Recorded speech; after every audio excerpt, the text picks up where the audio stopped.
juga bagusnya lagi adalah paduan antara senior dan anak muda.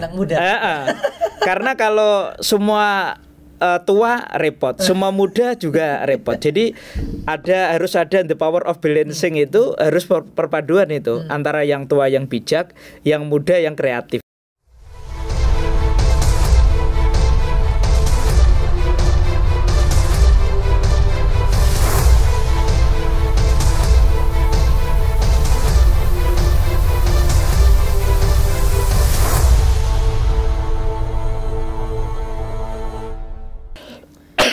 Assalamualaikum warahmatullahi wabarakatuh. Kembali lagi bersama saya Wendy di channel YouTube Banten Podcast. Teman-teman, saat ini Banten Podcast sudah memiliki program baru. Nah, programnya adalah Bukan Asal Pemimpin Menuju Banten 2024. Ya, kali ini saya sudah kedatangan tamu yang luar biasa. Beliau adalah Kiai Haji Syukron Makmun sebagai Wakil Ketua PWNU Provinsi Banten. Assalamualaikum Pak Kiai. Waalaikumsalam warahmatullahi wabarakatuh. Gimana kabarnya Pak Kiai? Alhamdulillah sehat. Tamam. Gimana Pak Kiai, kesibukannya sekarang, sibuk apa nih? Ya banyak, baru pulang dari Malaysia juga kemarin. Luar biasa. Nah Pak Kiai, kita kan akan membahas agak politik sebenarnya Pak Kiai ya. Okay. Karena mungkin seluruh Indonesia, di Indonesia mungkin ya, akan memasuki bulan-bulan tahun-tahun politik ya. Kalau kita berbicara mengenai politik, tentu kita harus mempunyai sosok pemimpin ya. Nah, dalam Islam sendiri nih Pak Kiai, apa saja sih sebenarnya kriteria yang dibutuhkan sosok pemimpin dalam Islam Pak Kiai? Ya, sebenarnya kalau dalam Islam itu kan, kalau mengacu di Al-Quran itu ya bastotang fil ilmi wal jism ya. Artinya dia knowledgeable, dia punya kapasitas keilmuan yang bagus, kemudian dia juga punya fisik yang sehat gitu. Tetapi di beberapa literatur lain, kayak misalkan pendapat Imam Al-Ghazali, itu lebih ini lagi ya, artinya harus seorang faqih, alim, tapi faqih artinya ahli hukum Islam. Kemudian punya kriteria-kriteria lain yang sebenarnya itu sangat susah untuk dipenuhi gitu ya.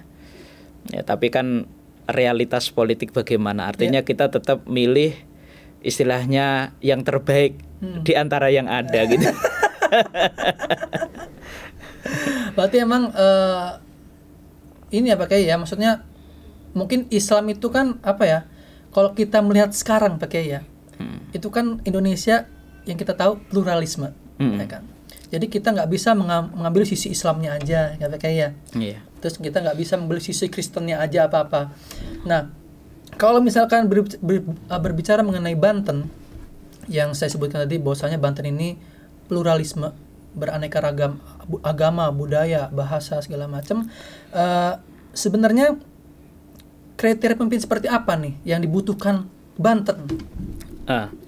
Jadi memang syarat bahwa pemimpin itu adalah seorang yang pluralis, artinya mengayomi semua masyarakatnya ya, tidak boleh sara, tidak boleh like and dislike ya. Tidak, pokoknya kepentingan nasional dan kepentingan daerah itu harus menjadi nomor satu. Pluralis artinya di sini adalah orang yang memiliki paham kemajemukan, bukan pluralis dalam arti aliran filsafat yang relativisme itu ya, itu masalah. Tetapi kalau kemajemukan ini tidak ada pilihan lain, artinya the only option. Jadi pemimpin Banten ke depan ini tidak boleh berat sebelah, artinya semua adalah warganya. Mau golongannya apa, agamanya apa, semua ketika dia sudah menjadi masyarakat Banten, artinya dia harus mengayomi. Keputusan-keputusan yang diambil pun tidak boleh reaktif, harus berarti seluas samudra kan. Jadi seorang pemimpin gitu, bukan karena oh ini golongan saya, ini makanya harus saya bela. Karena syarat pemimpin dalam Islam juga, inti dari kepemimpinan dalam Islam itu al-adalah, harus adil kan. Selain tadi saya sebutkan bahwa dia harus knowledgeable, kemudian dia harus adil, dia juga harus seorang politisi sebenarnya ya, karena memang dia di ranah politik. Politik kan artinya negara kota. Artinya ketika jadi gubernur, jadi kepala daerah, artinya dialah seorang politisi. Maka selain kriteria tadi, knowledgeable, berpengetahuan luas, terus kemudian adil, yang terakhir adalah dia harus seorang politisi. Gitu. Artinya dia punya rekam jejak, punya pengalaman lah dalam bidang politik gitu. Nah, kalau misalkan kita kembali ke belakang, yang kita tahu ya Pak Kiai ya, 2017 Bapak Wahidin Halim dan Andika memenangkan peta politik di Banten. Iya. Menurut Pak Kiai nih, apakah sosok pemimpinan Wahidin Halim dan Andika sudah baik atau gimana Pak Kiai?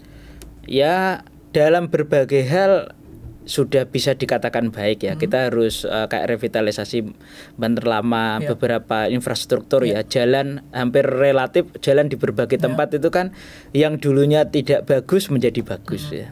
Itu kita harus apresiasi Pak Wahidin. Cuma memang ada kebijakan-kebijakan yang perlu dikritisi juga kan. Kebijakan Pak Wahidin yang perlu dikritisi gitu. Jadi Pak Wahidin juga masih perlu banyak mendengar dari berbagai masukan dari masyarakat, apa yang ke depan itu kalau beliau maju lagi ya harus mau mendengar gitu. Karena tetap masih ada bolongnya juga gitu. Tapi kebaikan-kebaikan prestasi yang sudah ditorehkan dan bermanfaat untuk masyarakat Banten harus kita apresiasi. Berarti emang balance ya Pak Kiai ya. Ada ya, namanya setiap manusia pasti mempunyai sisi negatif dan positif ya Kiai ya.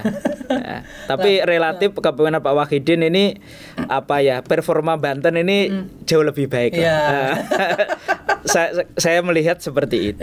Gitu. Nah, Pak Kiai, kita tim Banten Podcast sudah mencari informasi-informasi terkait calon-calon kandidat meskipun masih terus berkontinu Pak Kiai ya. Ada mungkin partai-partai yang mengusung gitu kan. Masih belum fix nih. Nah, tapi kita sudah menyiapkan beberapa foto-fotonya. Bisa tayangin foto-fotonya? Nah, dari foto-foto di sini ada Bapak Zaki Iskandar, terus ada Bu Airin, lalu ada Pak Andika Zrumi, dan ada Pak Arif Wirmansyah, terus ada Pak Asep Rahmatullah, ada Pak Benyamin Dafni, ada Pak Gembong R. Sumedi, ada Pak Heldi, ada Bu Irna Narulita, ada Bu Iti, lalu ada Pak Rano Karno, lalu ada Bu Ratu Tatu Hasanah, dan Bu Siti Nur Azizah, Pak Syafruddin, Pak Wahidin Halim, lalu ada udah. Nah, dari foto-foto yang sudah kita siapkan tadi nih, menurut Pak Kiai Syukron, adakah yang benar-benar layak nih untuk memimpin Banten ke depan? Dan misalkan nggak ada dari foto-foto itu, ada nggak mungkin dari Pak Kiai Syukron sendiri yang ingin Bapak sampaikan gitu, siapa calonnya gitu? Ya dari yang ada ini sebenarnya orang-orang yang sudah punya kapasitas untuk memimpin Banten ya.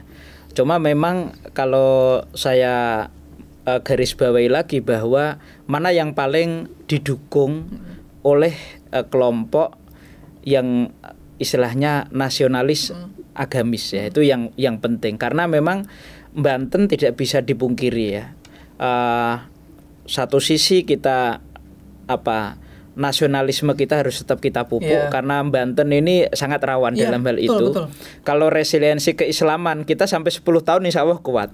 Tapi kalau resiliensi keindonesiaan ini yang dipertanyakan. Makanya seorang pemimpin Banten ke depan ini harus seorang nasionalis, tapi juga harus agamis. Juga bagusnya lagi adalah paduan antara senior dan anak muda. Karena kalau semua tua repot, semua muda juga repot. Jadi harus ada the power of balancing, itu harus perpaduan itu antara yang tua yang bijak, yang muda yang kreatif gitu. Karena Banten butuh seperti itu. Apalagi Banten kan letaknya memang menjadi supporting city-nya Jakarta gitu ya.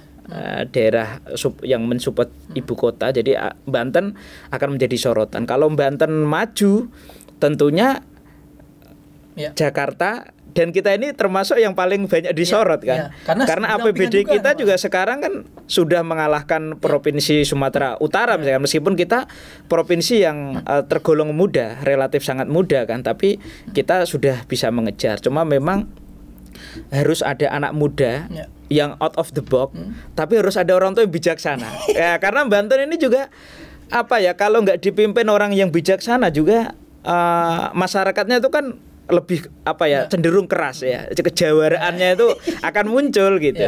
Nah, kira-kira siapa Pak Kiai?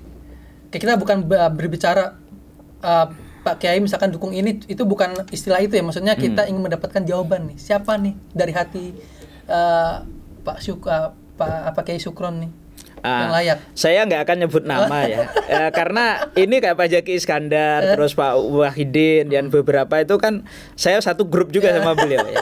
Kalau dukung perorangan ini ya, tapi saya lebih ke kriteria tadi. Jadi bagusnya adalah generasi tua yang bijaksana, kemudian generasi muda yang ini. Tapi juga kalaupun yang kreatif tadi, tapi harus ada syarat nasionalis, religius. Tapi religiusnya ini dalam tanda kutip harus moderat. Moderat, karena kalau dia dari kelompok kanan, kanan yang ekstrim atau kiri yang liberal, itu repot juga.